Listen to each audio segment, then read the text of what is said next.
ಲಕ್ಷ್ಮಿ ಲಕ್ಷ್ಮಿ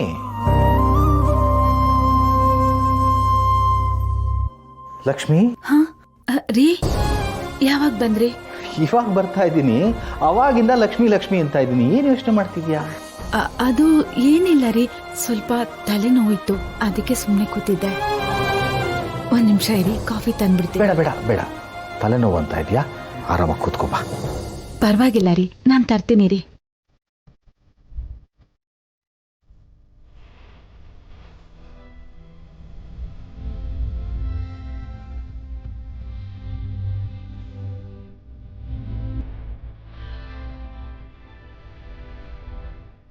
ಇಷ್ಟು ದಿವಸ ಸಂಬಳ ಬಂದ ತಕ್ಷಣ ಲಕ್ಷ್ಮಿ ಕೈ ಕೊಡ್ತಿದ್ದೆ, ಉಳಿದದ್ದನ್ನು ಧೈರ್ಯವಾಗಿ ನಾನು ಇಟ್ಕೋತಿದ್ದೆ.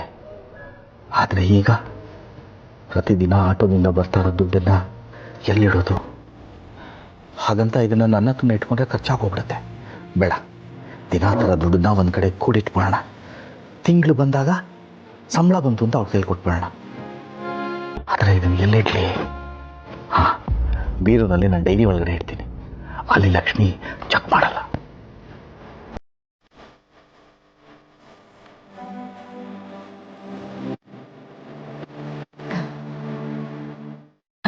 ರೀ, ಕೆಲಸ ಹೇಗಿತ್ತು? ಹೇಗಿರುತ್ತೆ ಲಕ್ಷ್ಮಿ, ಗಾಡಿ ಸ್ವಲ್ಪ ಕಮ್ಮಿ, ಆರಾಮಾಗಿದ್ದೀನಿ, ಏನು ತೊಂದರೆ ಇಲ್ಲ. ಲಕ್ಷ್ಮಿ, ನೀವೊಂದು ವಿಷಯ ಹೇಳಬೇಕು. ಏನ್ರಿ ಇದು? ಅದು ನಮಗೆ ತಿಂಗಳಿಗೆ ಮೊದಲನೇ ದಿನ ಸಂಬಳ ಬರ್ತಾ ಇತ್ತಲ್ವಾ, ಇನ್ನು ಮುಂದೆ ಹಂಗೆ ಬರಲ್ವಂತೆ. ಒಂದು 2 ದಿನ ಹಿಂದೆ ಮುಂದೆ ಆಗುತ್ತಂತೆ. ಯಾಕೆ, ಏನಾಯ್ತ್ರಿ? ಏನೋ ಗೊತ್ತಿಲ್ಲಪ್ಪ, ಆಫೀಸಲ್ಲಿ ಮಾತಾಡ್ತಾ ಇದ್ರು, ನನ್ನ ಕಿವಿಗೂ ಬೀಳ್ತು, ಅದನ್ನು ನಿಮ್ಮ ಕಿವಿ ಮೇಲೂ ಹಾಕಿದ್ದೀನಿ ಅಷ್ಟೇ. ಓ ರೀ, 1-2 ದಿನ ಆದ್ರೆ ಅಡ್ಜಸ್ಟ್ ಮಾಡ್ಕೋಬಹುದು. ಸಂಬಳನೇ ಕೊಡದೆ ಹೋದ್ರೆ ಮೊದಲೇ ಕೆಲ್ಸಗಾರನ್ನ ಕೆಲ್ಸದಿಂದ ತೆಗಿತಿದ್ದಾರೆ ಅಂತ ಹೇಳ್ತಿದ್ರಿ. ಅವೆಲ್ಲ ಏನೂ ಆಗಲ್ಲ. ಅದು ನಮ್ಮ ಕಂಪ್ನಿಲಿ ಬಂದಂಥ ಲಾಭನ ತೊಗೊಂಡೋಗಿ ಇನ್ನೊಂದು ಕಂಪ್ನಿ ಮೇಲೆ ಹಾಕ್ತಾರೆ. ಅಲ್ಲಿಂದ ದುಡ್ಡು ಬರೋದು ಸ್ವಲ್ಪ ಹೆಚ್ಚು ಕಮ್ಮಿ ಆಗುತ್ತಲ್ವಾ, ಅದು ನಮಗೂ ಎಫೆಕ್ಟ್ ಆಗುತ್ತೆ ಅಷ್ಟೇ. 1-2 ತಿಂಗಳು ಹಿಂದೆ ಮುಂದೆ ಆಗ್ಬೋದು ಅಷ್ಟೇ, ಆಮೇಲೆ ಎಲ್ಲ ಸರಿ ಹೋಗುತ್ತೆ. ಹಾಗಾದ್ರೆ ಸರಿ. ಹೌದು, ಏನು ಒಬ್ಳೇ ಹಿಂಗೆ ಕೂತ್ಕೊಂಡು ಗಂಭೀರವಾಗಿ ಯೋಚನೆ ಮಾಡ್ತಿದ್ದೆ? ಏನು ವಿಷಯ? ಡಾಕ್ಟ್ರು ಹೇಳಿದ್ದಾರೆ ತಾನೇ, ನೋಡು, ಸುಮ್ಮನೆ ನೀನು ಅನಗತ್ಯವಾಗಿ ಯೋಚನೆ ಮಾಡಿದ್ರೆ ನಿನ್ನ ಆರೋಗ್ಯ ಹಾಳಾಗುತ್ತೆ. ಯಾಕೆ ಯೋಚನೆ ಮಾಡ್ತೀಯ ಲಕ್ಷ್ಮಿ? ನನ್ನ ಮಕ್ಕಳು ಬಿಟ್ರೆ ಬೇರೆ ಏನು ಚಿಂತೆ ಇದೆ ರೀ? ನನಗೆ ಗೊತ್ತು ಲಕ್ಷ್ಮಿ, ನಿನಗೆ ಬೇರೆ ಯಾವ ಮಕ್ಕಳ ಬಗ್ಗೆನೂ ಚಿಂತೆ ಇಲ್ಲ. ಭಾವನನ ಬಗ್ಗೆ ಯೋಚನೆ ಮಾಡ್ತಿದ್ಯಾ ತಾನೇ? ಹೌದು ರೀ.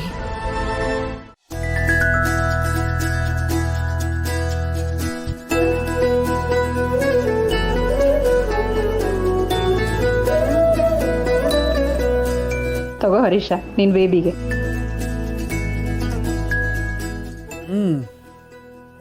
ಏನಿವತ್ತು ಕೈ ತುತ್ತು?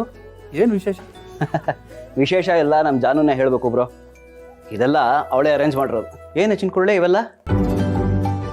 ಹೇಳ್ತೀನಿ, ಆದರೆ ಮೊದಲು ಅದಕ್ಕೆ ಅಪ್ಪ ಬರಬೇಕು. ಅಮ್ಮ, ಅಪ್ಪ ಎಷ್ಟೊತ್ತಿಗೆ ಬರ್ತಾರೆ? ಅವ್ರು ಬರೋದು ತಡ ಆಗತ್ತೆ ಜಾನು. ಇವತ್ತೇನೋ ಓವರ್ ಟೈಮ್ ಇದೆ, ಬರೋದು ತಡ ಆಗತ್ತೆ ಅಂತ ಫೋನ್ ಮಾಡಿದ್ರು. ಅಲ್ಲ ಅತ್ತೆ, ಈ ವಯಸ್ಸಿನಲ್ಲಿ ಇಷ್ಟೊಂದು ಕಷ್ಟಪಟ್ಟು ಯಾಕೆ ಕೆಲಸ ಮಾಡಬೇಕು? ಅವರು ಆರಾಮಾಗಿ ಮಲ್ಲಿರ್ಬಹುದಲ್ವಾ? ಇನ್ನೊಂದ್2 ವರ್ಷ ಅಳಿಯಂದ್ರೆ ಆಮೇಲೆ ರಿಟೈರ್ಡ್ ಆಗಿ ಮನೇಲೇ ಇರ್ತಾರಲ್ವಾ. ಅದು ಅಲ್ಲದೆ ಇತ್ತೀಚೆಗೆ ಅವ್ರ ಕಂಪ್ನಿಲಿ ಇದ್ದಕ್ಕಿದ್ದಾಗೆ ಕೆಲ್ಸದವ್ರನ್ನೆಲ್ಲ ತೆಗ್ದುಹಾಕ್ತಿದಾರಂತೆ. ಕೆಲ್ಸ ಉಳಿಸ್ಕೊಳ್ಳೋದಕ್ಕಾದ್ರೂ ಅವ್ರು ಹೇಳಿದ ಕೆಲ್ಸನ ಮಾಡ್ಲೇಬೇಕು. ಅದಕ್ಕೆ ಅವ್ರಿಗೋಸ್ಕರ ಕಾಯೋದು ಬೇಡ. ಚಿನ್ಕೊಳ್ಳಿ, ನೀನು ಹೇಳು, ಏನು ವಿಶೇಷ? ಇವತ್ತು ಕೈದು ತೂಟಕ್ಕೆ ಸ್ಪೆಷಲ್ಲು, ಖುಷಿ ಪಡಕ್ಕೆ ಅಲ್ಲ ಖುಷಿ ಪಡ್ಸಕ್ಕೆ. ಖುಷಿ ಪಡಿಸೋದಿಕ್ಕ ಅಂದ್ರೆ? ಅಮ್ಮ ಸ್ವಲ್ಪ ದಿನಗಳಿಂದ ಯಾವ್ದ್ರ ಬಗ್ಗೆನೋ ಯೋಚನೆ ಮಾಡಿ ಬೇಜಾರಲ್ಲಿದ್ದಾರೆ ಅಲ್ವಾ. ಎಷ್ಟು ಹೇಳಿದ್ರು ಅದು ಯಾಕೆ ಅಂತ ಹೇಳ್ತಾ ಇಲ್ಲ. ಅದಕ್ಕೆ ಎಲ್ಲ ಒಟ್ಟಿಗೆ ಅವ್ರನ್ನ ಕೇಳೋಣ ಅಂತ.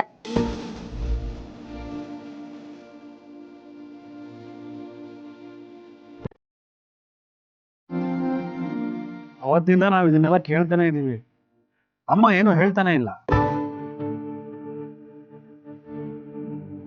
ಏನು ಸಮಸ್ಯೆ ಇದೆ ಅದನ್ನು ನಮ್ಮ ಹತ್ರ ಹಂಚ್ಕೊಳ್ಳಿ. ಏನಾದರೂ ಸೊಲ್ಯೂಷನ್ ಕೊಡೋಕ್ಕಾದ್ರೆ ಪ್ರಯತ್ನ ಮಾಡ್ತೀವಿ ಅಷ್ಟೇ. ಹಾಗೇನಿಲ್ಲ ಅಳಿಯಂದ್ರೆ, ಸುಮ್ಮನೆ ಎಲ್ಲರೂ ನನ್ನ ಬಗ್ಗೆ ಯೋಚನೆ ಮಾಡ್ತಿದ್ದಾರೆ ಹೊರತು ನಾನೇನು ಯೋಚನೆ ಮಾಡ್ತಿಲ್ಲ.